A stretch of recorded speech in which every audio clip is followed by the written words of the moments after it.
Assalamualaikum warahmatullahi wabarakatuh. Perkenalkan, nama saya Putri Alia Nurul Ilmi, NRP 501725147 dari Fakultas Teknik Sipil Perencanaan dan Kebumian, dari Departemen Teknik Geofisika. Video ini dibuat dengan tujuan untuk mengerjakan tugas geologi fisik, yaitu penjelasan bab 18 tentang gurun. Kalau begitu, langsung saja masuk ke pembahasan. Saya share screen dulu.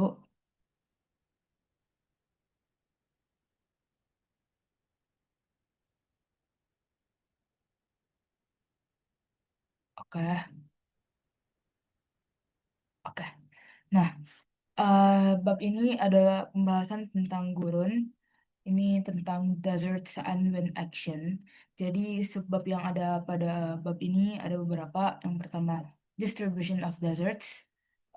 Ini akan membahas tentang di mana saja sih gurun itu berada. Dan yang kedua, some characteristic of desert. Apa saja karakteristik dari gurun. Kemudian desert features in Southwestern United. Jadi eh, di bab ini mengambil contoh kasus dari gurun yang ada di USA. Kemudian one action, dampak dari angin, dan ya summary nggak usah dibahas. Oke, kalau gitu langsung saja. Nah, apa sih itu gurun? Gurun itu iklimnya harus kering, atau misalnya disebut arid. Nah, eh, gurun itu, kalau ini di sini dijelaskan, itu harus memiliki curah hujan kurang dari 25 cm per tahun, dan eh, ya kurang dari 25%, 25 cm per tahun. Tapi geologis itu eh, geologis menjelaskan bahwasannya definisi geologis yang digunakan oleh geologis untuk mendeskripsikan gurun itu ada tiga. Yang pertama, curah hujannya harus kurang dari 25 cm per tahun. Yang kedua, eh, itu dia itu tidak bisa dia itu hanya bisa ditinggali oleh sedikit orang. Jadi kehidupan yang bisa disupport sama daerah tersebut hanya sedikit. Dan yang ketiga itu tumbuhannya itu sparse, berjauhan, dan ya terlihat seperti yang ada di gambar 18.1 ini. Nah, kita sendiri tahu bahwasannya eh, gurun itu tid- gurun itu biasanya panas. Meskipun tidak semua gurun itu panas, karena eh, gurun itu bisa saja berbentuk seperti kutub. Jadi kayak di kutub utara, di kutub selatan, di Greenland, di Kanada Utara, itu sebenarnya termaksud gunung. Tapi mayoritas yang dibahas di bab ini adalah gunung yang berada di iklim yang kering dan panas. Nah, ketika berada di iklim kering dan panas, tidak semua jenis tumbuhan bisa tumbuh. Jadi biasanya tumbuhan yang bisa tumbuh di daerah sini adalah tumbuhan yang memiliki toleransi terhadap garam. Jadi eh, kalau misalnya di sini kan panas, biasanya tuh ada kayak ini tuh biasanya ada kayak mineralnya. Jadi ya dia tuh harus tahan terhadap garam. Kemudian eh, dia punya extensive root system, atau atau itu rumputnya, akarnya itu eh, dia itu di bawah, menuju kemana-mana. Jadi dia tuh jauh banget masuk ke tanah. Karena ya eh, gurun itu panas kan, dan eh, mereka itu harus saling berjauhan. Karena kompetisi untuk air itu tinggi. Jadi untuk memastikan bahwasannya eh, tidak terlalu banyak kompetitor, jaraknya itu harus berjauhan. Dan yang terakhir itu mereka itu eh, daunnya itu kecil. eh, Daunnya itu kecil, dan ya daunnya itu kecil-kecil untuk meminimalisir proses eh, transpiration, eh, transparasi, ya itu. Eh, nah, biasanya kadang tanaman-tanaman ini dia tidak sepanjang tahun terlihat seperti ini. Kadang itu mereka seperti stick. Kalau misalnya ada hujan, mereka baru kembali seperti ini. Tapi hujan di eh, gurun itu biasanya sangat jarang terjadi, ya karena kurang dari 25 cm per tahun. Kemudian, oke, masuk ke sebab pertama, distribution of desert. Di sebab ini membahas tentang di mana saja sih gurun itu terbentuk dan kenapa bisa. Jadi pertama, mayoritas gurun itu bisa berada di 30 derajat di utara atau 30 derajat di selatan. Kenapa? Nah, jadi kita kan hidup di ekuator atau biasa kita sebut sebagai garis khatulistiwa. Nah, garis khatulistiwa ini dia itu menerima sinar matahari paling banyak. Akhirnya dia tuh paling panas kan. Udara itu paling dingin di situ, paling paling panas di situ. Dan akhirnya karena udaranya panas, akhirnya awan terbentuk. Nah, awan yang terbentuk ini ketika mendingin, dia itu akan naik ke atas ke 30 derajat utara atau dia turun ke bawah 30 derajat selatan. Nah, yang buat yang membuat gurun itu adalah karena eh, awannya ini naik, akhirnya udara itu eh, karena udaranya itu kan udaranya menghangat. Udara menghangat lalu naik ke sini 30 30 degrees north, 30 derajat utara atau 30 degree south atau 30 derajat selatan. Nah, karena dia itu naik karena menghangat, di atas sini awan itu akan mengalami tekanan dari udara sekitarnya. Karena mengalami tekanan di sekitarnya, udara sekitarnya, akhirnya yang terjadi adalah eh, awan tersebut eh, bisa menerima banyak uap air. Jadi dia itu bisa menerima banyak uap air, tapi karena terkondens, akhirnya tidak tidak ada hujan yang turun. Nah, makanya daerahnya itu menjadi gurun. Gurun itu biasanya yang gede-gede itu biasanya di sekitar 10 sampai 15 derajat. Nah, ini saya yang dijelaskan di buku. Hal ini ditambah dengan biasanya di 30 derajat ini eh, au- langitnya itu cerah, eh, ada banyak matahari, dan evaporasinya itu tinggi. Karena evaporasinya tinggi, tapi tidak ada hujan, makanya terjadi yang namanya gurun. Nah, eh, ekuator, ekuator ini kan ketika udaranya itu menghangat, dia naik. Ketika naik itu dia eh, kemudian dapat lagi air kan, hasil dari transpiration sama evaporasi. Ketika hal itu terjadi, awannya jadi berat dan kemudian turun hujan. Nah, karena itu makanya daerah di sekitar ekuator ini itu jadinya bisa ditanami banyak tumbuhan, dan makanya ada seperti hutan hutan hujan seperti hutan hujan Amazon itu ada di ekuator. Ekuator ini yang menjadi pemisah antara gurun di bagian utara dan gurun di bagian selatan. Tapi eh, gurun itu tidak muluk-muluk harus karena dia tuh berada di lintang 30 derajat utara atau lintang 30 derajat selatan. Ada beberapa hal yang bisa menyebabkan terjadinya gunung. Contohnya itu, oh ya, sebelumnya ini. Nah, eh,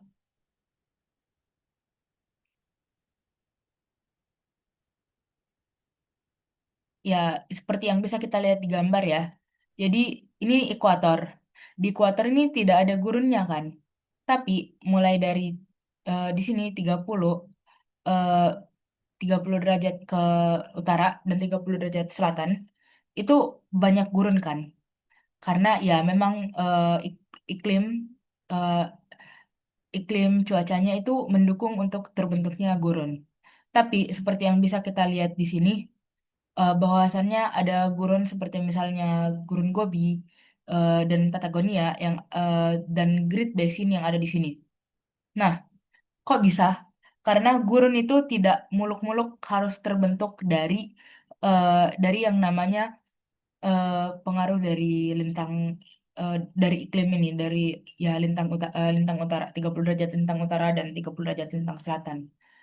Pengaruh yang paling umum antara lain adalah pertama adanya rain shadow. Rain shadow itu terjadi ketika ada pegunungan gede seperti ini. Ini hujan. Nah, hujan ini dia turun di sini, di sebelah kirinya. Jadi warm moist air naik, kemudian dia turun hujan di sini. Nah, ketika hujannya selesai turun, di sini tuh ay- di sini tuh dia tidak ada banjir, dia tidak ada hujan. Dia ini jadi bayangan hujannya. Nah, di sini hujannya itu cuman ambil air hasil evaporasi aja. Jadi di sini itu airnya udaranya itu kering dan eh, tidak ada hujan. Akhirnya terbentuk gurun. Contoh yang paling terkenal itu adalah di sekitar Himalaya. Kita bisa perbesar di sini. Di sekitar ini Himalaya, daerah Himalaya. Nah, Himalaya ini karena gede banget, eh, akhirnya ada gurun Gobi karena akibat dari gurun Himalaya yang gede banget dan ya,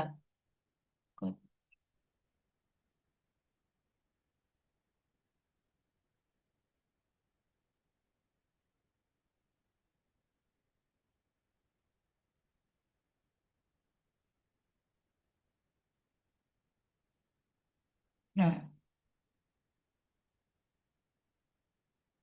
ya ini merupakan akibat dari gurun Himalaya. Jadi ini salah satu alasannya karena adanya rain shadow. Yang kedua, great distance from ocean. Maksudnya itu apa? Maksudnya adalah eh, oh ya, selain itu ada di daerah di sini di USA ini ada pengurungan Sierra di Nevada karena ini pegunungannya gede banget. Akhirnya daerah sini tuh jadi gurun karena adanya eh, rain shadow. Selanjutnya adalah great distance from the ocean. Maksudnya adalah jarak yang jauh dari dari laut. Seperti yang kita udah pelajari dari SD, SMP, SMA, bahwasannya eh, proses evaporasi paling banyak terjadi itu sebenarnya di laut, bukan di hutan, tapi di laut. Ketika suatu daerah itu landlocked dan jauh dari laut, yang terjadi adalah daerah tersebut akan jadi kering. Karena kering dan tidak ada hujan, akhirnya eh, terjadi yang namanya eh, terbentuklah gurun. Contohnya itu adalah gurun Gobi di sini. Gurun Gobi ini terbentuk karena ini daerahnya landlocked dan tidak jauh jauh banget eh, jauh banget dari laut.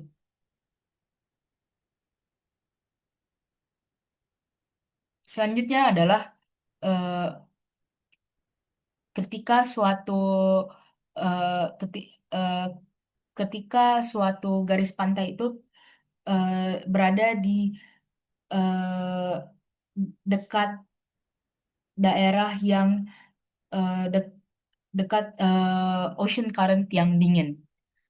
Itu juga bisa menyebabkan eh, terbentuknya gurun. Makanya kadang di dekat laut itu ada gurun karena eh, daerah tersebut berada eh, di dekat tropical coast yang dekat dengan ocean current yang dingin. Makanya kalau kayak di Jogja itu ada gurunnya, meskipun gurunnya kecil. Nah,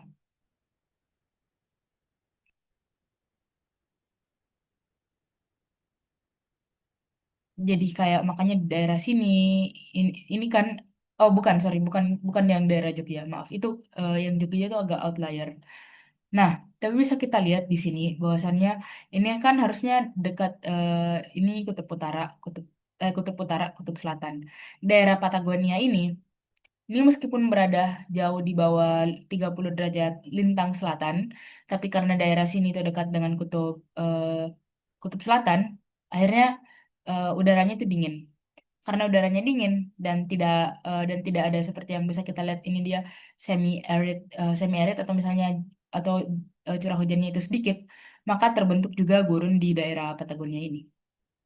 Itu sa- eh, itu yang menyebab hal tersebut. Jadi gurun itu bisa disebabkan karena memang dia berada di 30 derajat lintang utara atau lintang selatan, tapi juga bisa disebabkan karena rain shadow atau bisa juga disebabkan karena eh,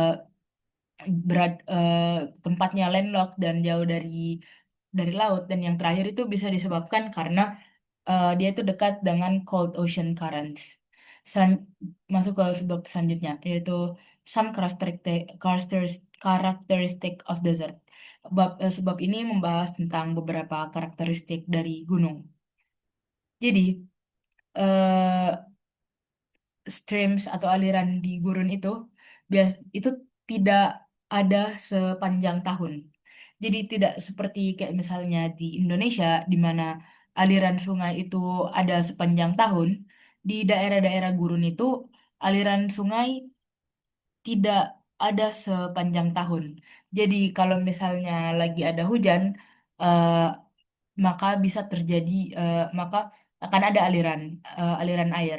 Tapi kalau tidak ada eh, hujan, tidak ada aliran air.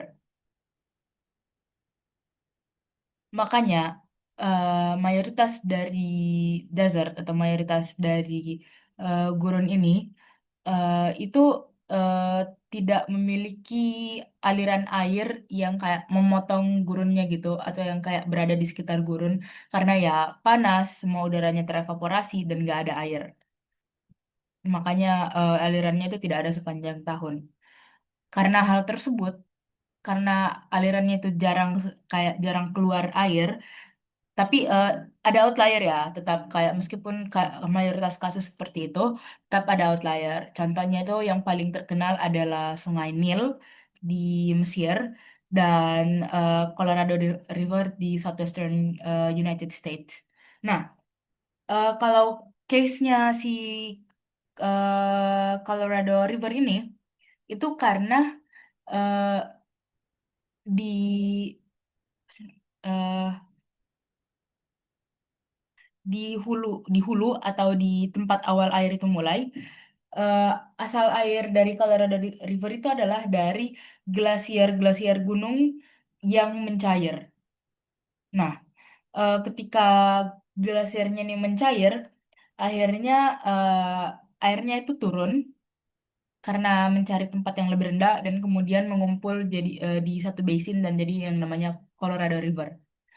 Itu kenapa meskipun dia berada di gurun tetap ada eh, sungai. Tapi mayoritas ya tidak akan mayoritas gurun itu tidak akan memiliki sungai, aliran air sepanjang tahun. Nah, karena alirannya itu biasanya tidak mencapai laut, akhirnya gurun itu memiliki internal drainage atau atau misalnya kayak basin air mereka sendiri. Nah, eh, basin ini jadinya seperti kayak sungai ya, karena dia itu landlocked dan tidak bisa tembus ke laut.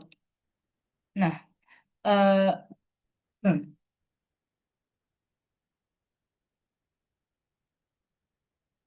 kan sudah dipelajari di bab 16 bahwasannya eh, biasanya bahwasannya aliran dari eh, batas batas ketinggian laut itu biasanya umumnya itu berada di ya batas laut.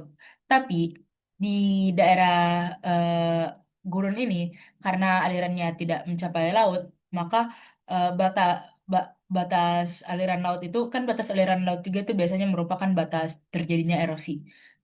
karena tidak sampai ke laut, maka batasnya itu biasanya eh, di internal drainage-nya, jadi di basinnya. Nah, eh,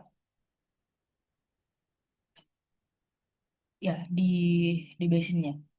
Salah kita kita kita nah, hal yang unik dari basin di daerah gurun ini adalah karena kalau misalnya ada air, karena eh, gurun itu kan biasanya itu gurunnya itu kan biasanya eh, sedimennya itu kering kan, jadi itu gampang dibawa sama air. K- Ketika sedimennya dibawa sama air, yang terjadi adalah itu akan masuk ke dalam basin dan akhirnya eh, dia itu bakal eh, si dia sedimennya itu bakal kayak kalau misalnya ini basin, sedimennya tuh bakal ada di bawah sini, itu dia bakal menumpuk. Karena dia menumpuk, akhirnya eh, eh, eh, akhirnya batas dari kayak batasnya itu naik. Yang misalnya sebelumnya adalah 4 kilometer, misalnya jadi 3 kilometer. Hal ini tuh jarang banget terjadi di daerah yang hangat, tropis. Tapi kalau di daerah gurun, hal ini sering banget terjadi. Jadi base levelnya naik karena adanya sedimen yang berada di dasar basinnya. Nah, seperti yang kita ketahui, bahwasannya sedimen di gunung itu sendiri sangat dingin, sangat panas. Jadi karena dia itu panas, biasanya dia tuh kering. Nah, karena kering itu, makanya eh, dia itu tidak dirancang untuk bisa menyerap banyak air. Akhirnya yang terjadi adalah ketika terjadi misalnya kayak thunderstorm atau kayak thunderstorm meskipun hanya sebentar saja ya. eh, Misalnya kayak dia itu 13 cm per jam. Itu akan terjadi yang namanya flash flood. Flash flood itu sudah kita pelajari sebelumnya adalah ketika banjir yang cepat datangnya dan cepat juga surutnya. Ini di gambar 18.5 itu ini fan-nya, bayangin ini tuh ter dia tuh ikut terswept away karena adanya flash flood di Death Valley National Park di USA. Nah, karena ketidakmampuan sedimen ini untuk menyerap air, makanya terjadi yang namanya flash flood. Nah, flash flood eh, ini tuh gampang banget eh, karena karena sedimen di gurun itu gampang dibawa dan ketika terjadi flash flood biasanya itu cepat banget terjadi yang namanya mud flows. Mud flows itu adalah ketika sedimen bercampur dengan air. Jadi kalau misalnya kayak sedimennya, ketika kita lihat eh, banjir, ketika misalnya kita lihat kayak di gunung, terus lalu ada kayak longsor tapi longsornya cair banget, itu biasanya mud flows. Nah, eh,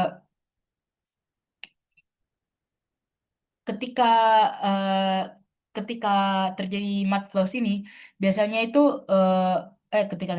ketika terjadi flash flood ini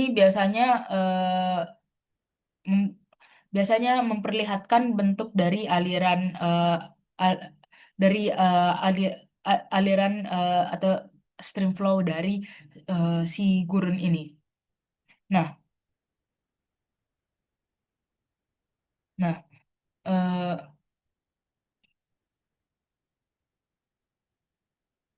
untuk di gurun sendiri flash flood ini atau kayak thunderstorm gitu adalah eh, erosi erosi yang paling cepat terjadi, penyebab erosi paling cepat terjadi. Nah, eh, kenapa bisa? Nah, meskipun kayak nanti kita pelajari tentang angin yang menyebabkan erosi, karena di gurun itu iklimnya kering dan panas, eh, itu bisa kita ketahui kan bahwasannya watering proses dari watering dan erosion proses dari batu itu sendiri bervariasi tergantung jenis batuannya. Tapi di gurun itu, tapi misalnya banyak batu seperti limestone. Limestone itu dia kalau misalnya berada di iklim yang humid, itu dia gampang banget, eh, dia gampang, dia gampang banget eh, terurai jadi clay. Tapi kalau misalnya dia di daerah panas, gurun, itu susah banget untuk tererosi. Nah, tipe batuan yang paling gampang tererosi di eh, di gurun itu sendiri itu adalah shell. Shell itu terbentuk dari eh, clay. Nah, ketika misal kan eh, eh, di kalau misalnya erosi dari angin itu meskipun dia itu erosinya nggak efeknya tuh tidak segede flashlight, tapi itu dia efeknya kuat banget. Ketika kita lihat gambar seperti ini di 18,6 ini, nah ini kan dia erosinya tidak rata. Kenapa bisa? Karena yang tererosi tuh biasanya cuman kayak eh, kayak kayak si shellnya, karena itu batuan yang paling gampang tererosi di sama angin. Nah, perbedaan salah satu perbedaan karakteristik lain dari gurun itu adalah gurun umumnya itu dia tuh kayak lebih batuan itu kayak lebih tajam daripada batuan eh, batuan batuan di daerah iklim yang humid. Karena kalau di daerah gurun tuh biasanya eh chemical apa sih namanya? Biasanya erosi yang terjadi secara kimia tuh jarang terjadi. Biasanya tuh secara mechanical, makanya dia tuh eh, lebih kasar batuannya. Nah,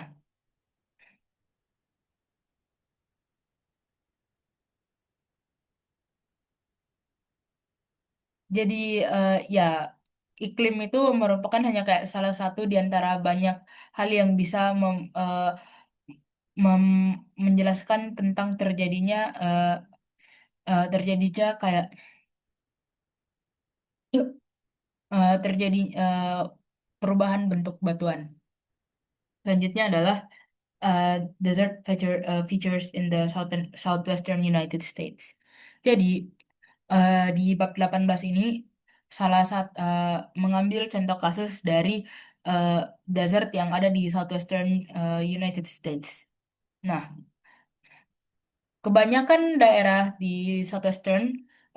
Southwestern di USA itu memiliki iklim yang arid atau semi-arid, di mana tadi kita sudah bahas bahwasannya itu eh, iklim yang arid tuh dia itu curah hujannya hanya kurang dari 25 cm per tahun dan semi-arid tuh curah hujannya 25 sampai 50 cm per tahun. Jadi ya hujan yang didapat tuh cukup kecil.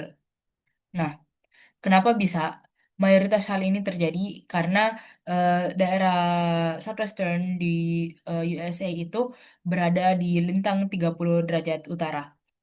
Selain itu, karena dia ini berada di lintang 30 derajat utara, kita tadi sudah bahas tentang adanya yang ini, rain shadow oleh pegunungan gede. Kebetulan di nggak kebetulan sih di kalau di Southwestern USA itu ada pegunungan yang namanya Sierra Nevada. Karena adanya pegunungan Sierra Nevada ini ada juga makanya terjadi bayangan dari awan hujan. Nah,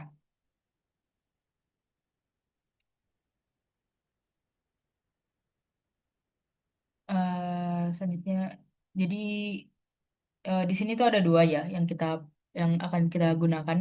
Yang pertama itu adalah basin and range dan dan yang kedua itu oh ya, basin and range ini dia itu karakteristiknya itu adalah dia itu terdiri dari kayak pegunungan ya pegunungan dan eh, lembah yang eh, lembah yang datar. Jadi nanti kita lihat gambarnya bagaimana basin and range ini ada. Kalau Colorado Plateau sendiri eh, itu seperti yang kita bisa lihat di gambar ini, itu dia mayoritas datarannya eh, datarannya tuh flat, Da- flat.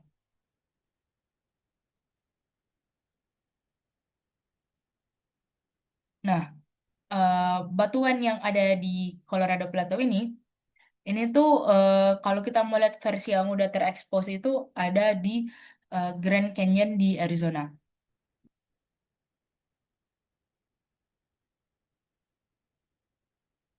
Nah, Plateau sendiri, Plateau sendiri itu adalah eh, daerah yang luas, yang flat, eh, area- eh, dan itu lebih tinggi daripada daerah di sekitarnya. Nah, selanjutnya, nah, karakteristik dari Plateau Colorado Plateau sendiri itu adanya mesa dan butte, butte, eh, but, but. Iya, mesa ini ada eh, itu merupakan kayak ini kayak pegunungan kecil ini. Ini terjadi karena akibat dari erosi eh, erosi yang terjadi dan ada bute. Bute ini akibat dari erosi juga. Nah,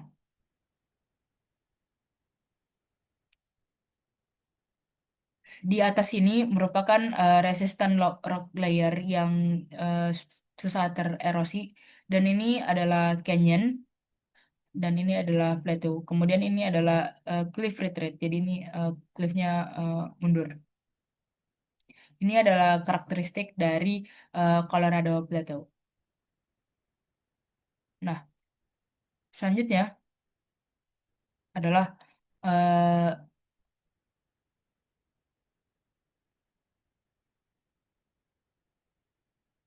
ini adalah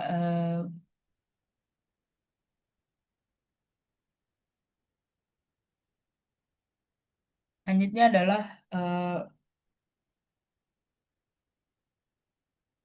erosi dari monocline.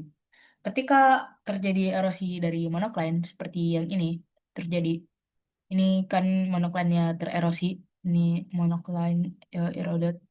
Nah, ketika monocline-nya itu tererosi, ini akan mengekspos jenis batuan yang ada di bawah monoklinnya. Ini merupakan penjelasan dari gambar 18.19. Ini saya yang ada di sini. Eh, jadi ketika dia eh, protruding ini dia maju, itu adalah hasil dari monokline yang tererosi. Nah, selanjutnya. eh, ini adalah Basin and Range Topography di Death Valley, USA, California. Eh, ini itu merupakan basin kan kita sudah pelajari tadi bahwasannya eh, di gurun itu alirannya ada tempat berhentinya sendiri yang landlocked itu basin. Nah, ini tuh adalah salah satu contohnya basin. Ini 18.10. Nah, jadi ini adalah karakteristik eh, dari basin itu adalah dia itu tempatnya flat dan ya tidak tidak ada yang kayak di atas yang kayak gini yang mesa dan butenya. Selanjutnya adalah eh,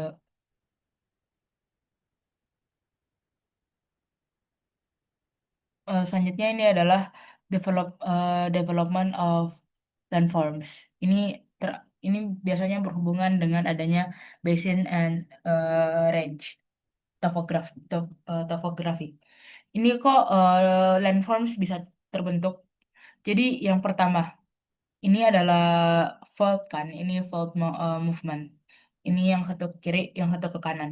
Nah, ketika ini ada fault movement, eh, ini kan ada angin yang lewat dari sini. Entah angin atau misalnya ada flash flood atau misalnya ada apa.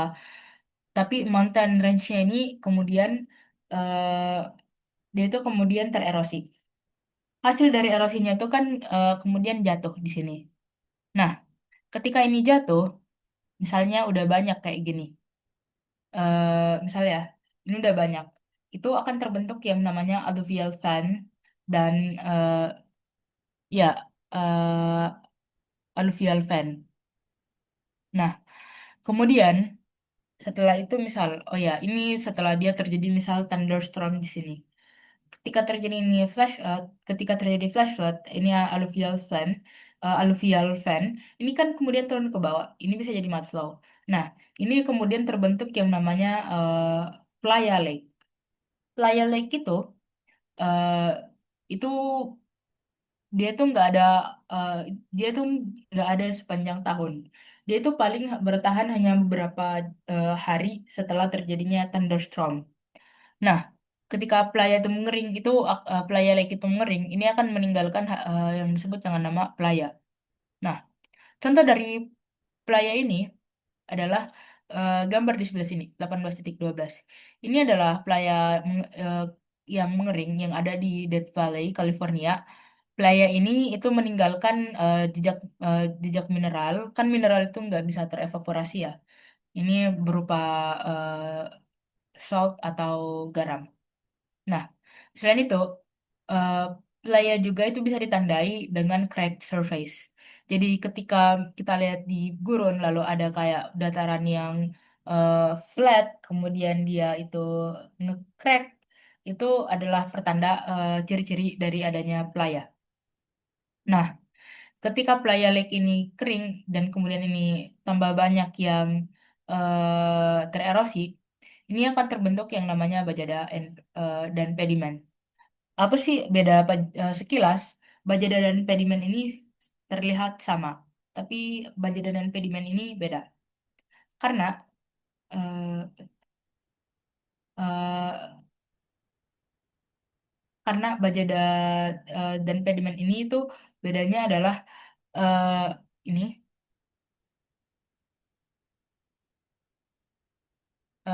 bajada itu dia itu berada kayak di atasnya pedimen.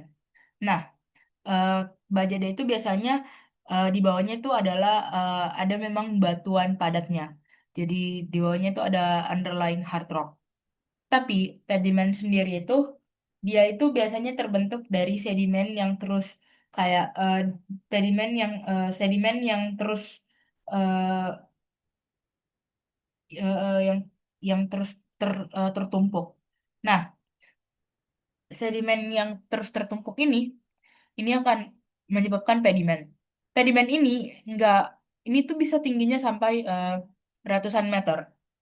Nah, lalu ketika ada fault movement lagi, ini kan ketika faultnya turun lagi, ini akan membawa sisa-sisa dari bajada dan pedimennya itu turun. Ini menjadi dasar yang baru lagi.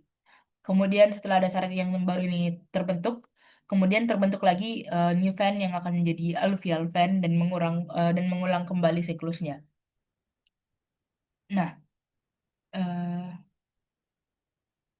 oh belum ada.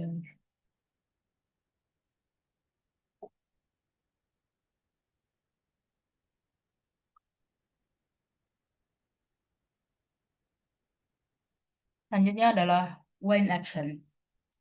Wind eh, Wind atau angin itu bisa menjadi agen erosi yang sangat penting. Agen erosi dan agen deposisi yang sangat penting di eh, berbagai iklim, khususnya iklim yang kering dan sedimennya itu loose, jadi eh, gampang eh, terbawa sama arus angin. Nah, kecepatan angin sendiri itu ditentukan dari perbedaan tekanan udara yang diakibatkan oleh eh, eh, perbedaan suhu udara. Hal ini makanya kenapa kalau di gurun itu air anginnya tuh bisa cepat banget karena misal tuh dia itu tuh bisa dari misal kalau misalnya malam dia 10 derajat Celcius, tapi begitu misalnya siang hari itu bisa mencapai suhu 40 derajat Celcius. Karena perubahan eh, perubahan suhunya cukup ekstrem, makanya perubahan eh, pressure pressure udaranya juga cukup ekstrim dan hal itu yang menyebabkan air angin di gurun itu eh, angin di gurun itu kencang banget bahkan bisa mencapai 100 kilometer per jam. Hal ini berbeda dengan daerah yang iklimnya itu wet atau seperti daerah di ekuator di mana eh, misalnya ada seperti kayak awan dan ada banyak tanaman yang bisa ngebuff efek samping dari angin. Kalau misalnya ada awan kan eh, yang misalnya suhu malamnya itu adalah 20 derajat, siangnya paling kayak 35 derajat, 30 derajat doang. Jadi perbedaan suhunya tuh nggak bakal terlalu ekstrem, makanya anginnya tuh nggak bakal terlalu kencang. Plus, kalaupun ada angin kencang, ada vegetasi yang bisa ngebuff kecepatan anginnya. Nah, selanjutnya, eh, angin yang kencang di gurun itu bisa menyebabkan sedimen terbawa arus. Ini contohnya seperti di 18.4 di mana ini di Kansas. Jadi ini tuh daerah kayak perkebunan gitu, tapi daerahnya ini sebenarnya panas. Kemudian di sini itu mereka salah pokoknya mereka pokoknya mereka di sini itu mereka nggak ngejaga soilnya dengan baik dan eh, program untuk soil program untuk menjaga soilnya itu gagal dan akhirnya itu sedimennya tuh terangkat terbawa oleh angin. Nah, tapi ya ini soil conservation practicesnya itu jelek banget, makanya terus habis itu ada eh, udah lama nggak turun hujan, eh, tempatnya jadi kering, makanya ketika ada angin kencang, semua eh, debunya itu sedimennya langsung naik. Tapi itu nggak melulu-melulu harus di inland ya, maksudnya kayak hanya bisa kayak nggak terlalu jauh gitu. Sedimen khususnya kayak debu-debu gitu yang tipis banget itu bisa bahkan terbawa sampai di dari misal ini gurun Sahara sampai ke eh, Atlantic Ocean. Ini salah satu contoh gambar ya. Fun fact, eh, ternyata ini nggak ada di buku, tapi saya pernah baca bahwasannya di salah satu yang menyebabkan hutan hujan Amazon itu gembur adalah karena mereka tuh dapat mineral dari gurun dari eh,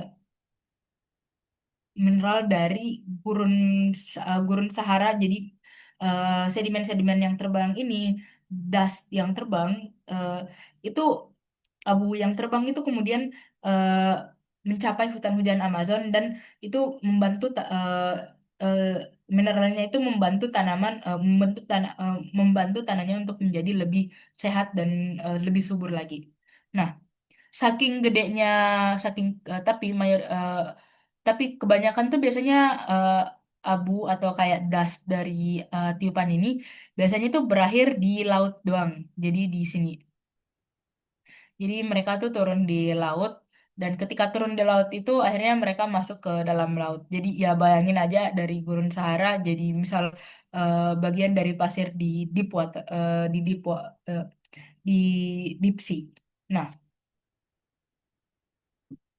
eh, bahkan ada kayak laporan-laporan eh, dari kapal yang melintas antar samudra bahwasannya mereka tuh kapalnya decknya bahkan itu dapat eh, eh, debu yang tebal banget beberapa milimeter yang itu merupakan sebenarnya debu Sahara yang terbawa oleh angin. Jadi angin ini efeknya bisa sangat gede.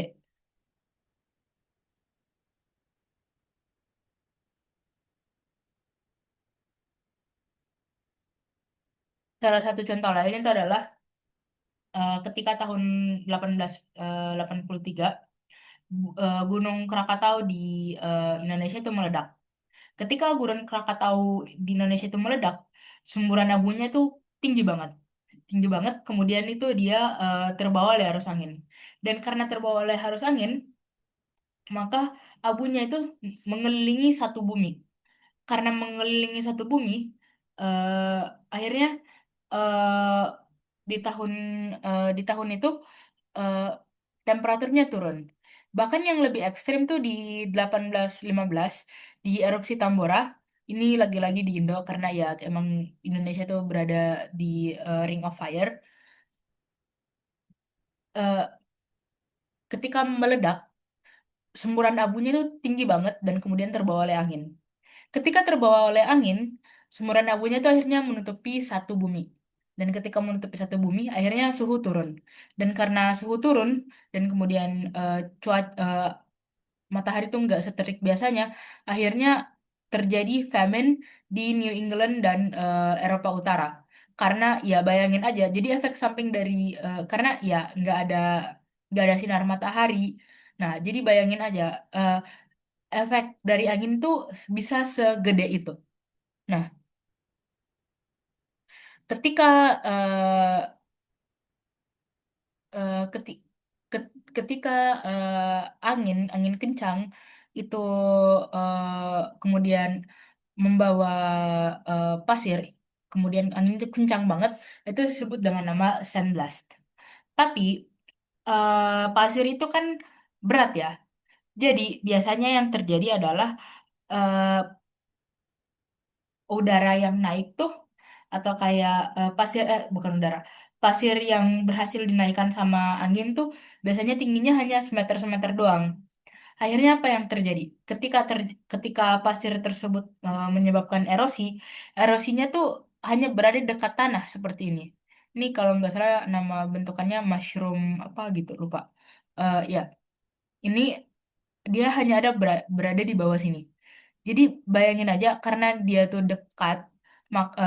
dekat sama eh, tanah dan si sennya itu nggak bisa naik terlalu tinggi. Jadi sennya itu cuma bisa erosi di dekat-dekat sini aja. Nah, bahkan kalau misalnya di daerah kayak ini di USA, ini di eh, ini kayaknya di USA. Nah, kalau misalnya ada kayak pol listrik di sini, itu biasanya yang tererosi itu cuma bagian bawahnya doang sini.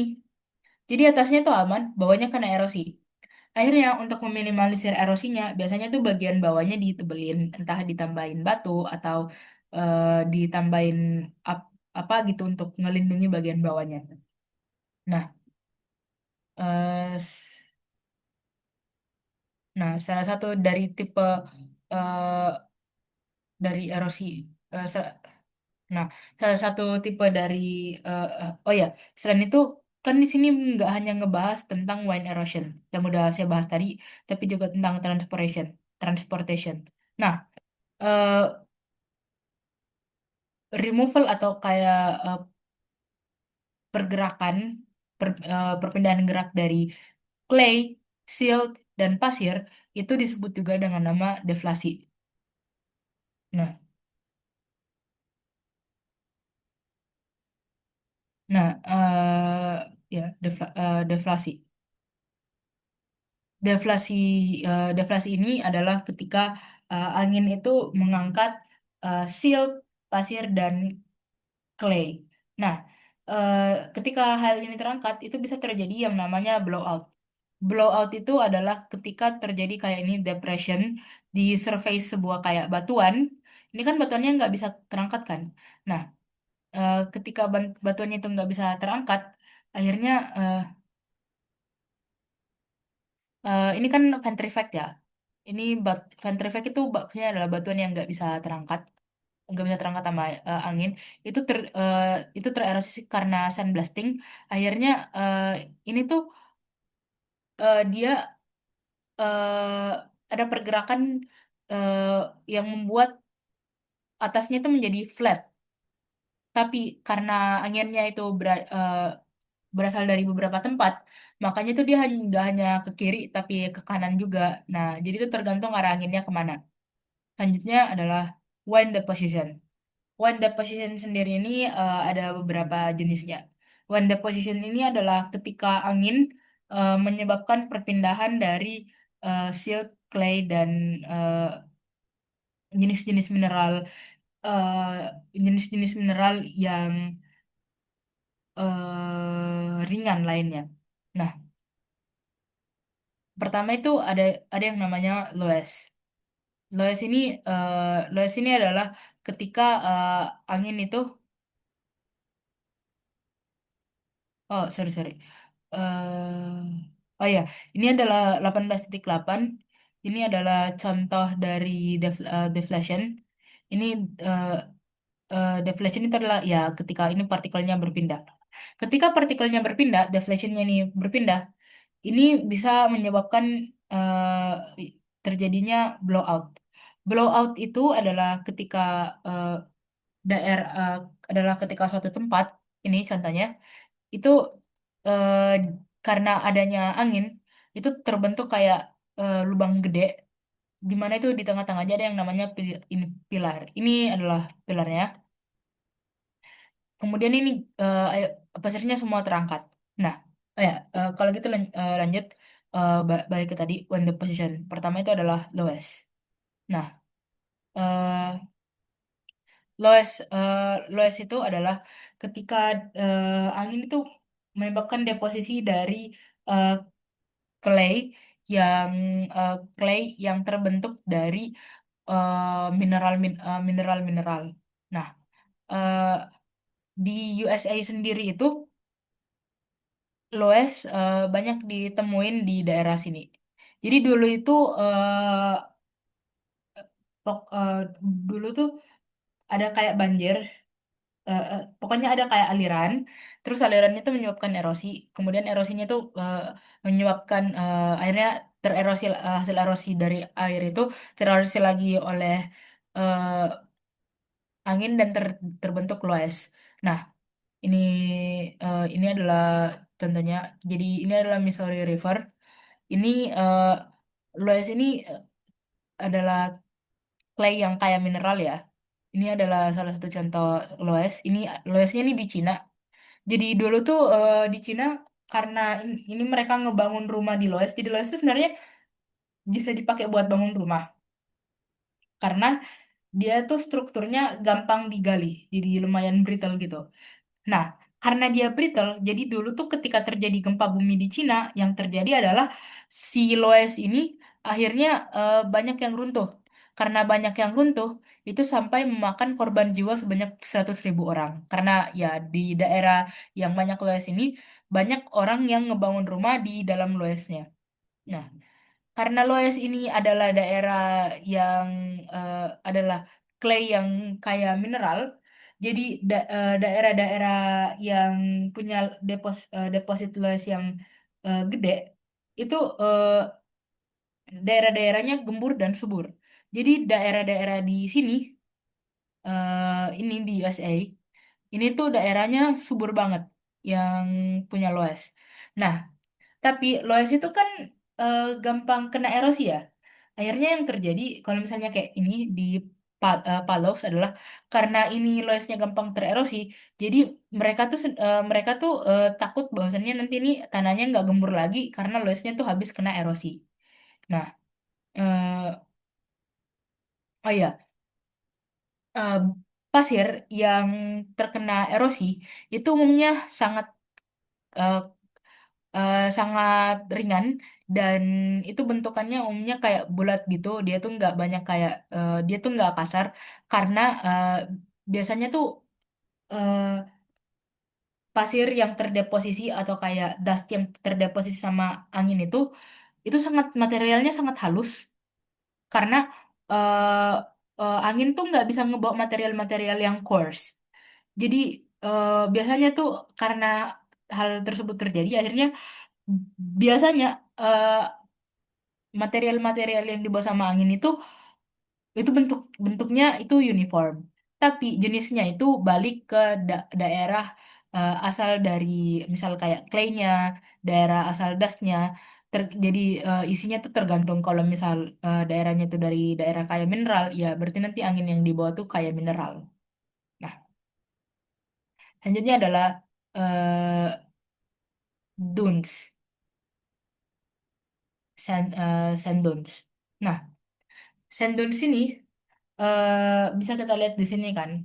Ini gambarnya 18.21 dan 18.22. Sand dunes ini bisa kita lihat bahwasannya di sini bentukan pasirnya itu sangat uniform. Kenapa bisa? Karena angin tuh hanya bisa ngebawa partikel-partikel yang halus dan ringan. Jadi, kalau misalnya partikelnya itu kasar dan partikelnya itu berat, itu nggak bisa dibawa sama angin. Akhirnya, secara tidak langsung, ini menyebabkan partikel-partikel yang ada di dunes itu menjadi partikel-partikel yang uniform. Nah, dunes ini terbentuk ketika angin ini itu dia ngebentuk dia itu dia itu memberikan gaya ke pasir dan kemudian naik. Nah, sisi yang lebih eh, sisi yang menjadi penyebab angin naik, sisi yang dinaikkan oleh angin itu biasanya lebih kemiringannya tuh nggak terlalu gede. Jadi ini paling kayak ini kemiringannya nggak terlalu tinggi, nggak terlalu gede. Nah, tapi daerah yang shape face ini, daerah yang berlawanan itu biasanya cukup miring. Ini 34 derajat. Ketika si slip face itu udah gak bisa nahan beban dari sisi sampingnya, slip face itu kemudian akan tererosi dan kemudian turun. Nah, hal tersebut akan berulang kembali. Makanya kenapa bentukan sand dunes tuh nggak gitu selamanya, tapi bakal berubah-ubah dan bakal berpindah. Tapi Sendun sini nggak itu bukan tanpa batas ya. Maksudnya kayak dia itu ada batasnya. Sendun sini sendiri bisa dibatasi dengan misalnya oh ya Sendun sini nggak mulu-mulu harus berada di itu ya, nggak mulu-mulu harus berada di gurun. Tapi bisa saja kalau misalnya kayak daerah pinggir pantai yang kering itu bisa juga terbentuk yang namanya sand dunes seperti yang kayak di Jogja tuh bisa terbentuk yang namanya sand dunes. Nah, ketika sandunsi ini terbentuk, itu bisa dibatasi dengan menanam yang namanya vegetasi. Ketika kita menanam tambahan tanaman, kita tuh secara langsung kita tuh bakal membatasi terbentuknya sand dunes. Nah, ketika ada angin eh, angin yang eh,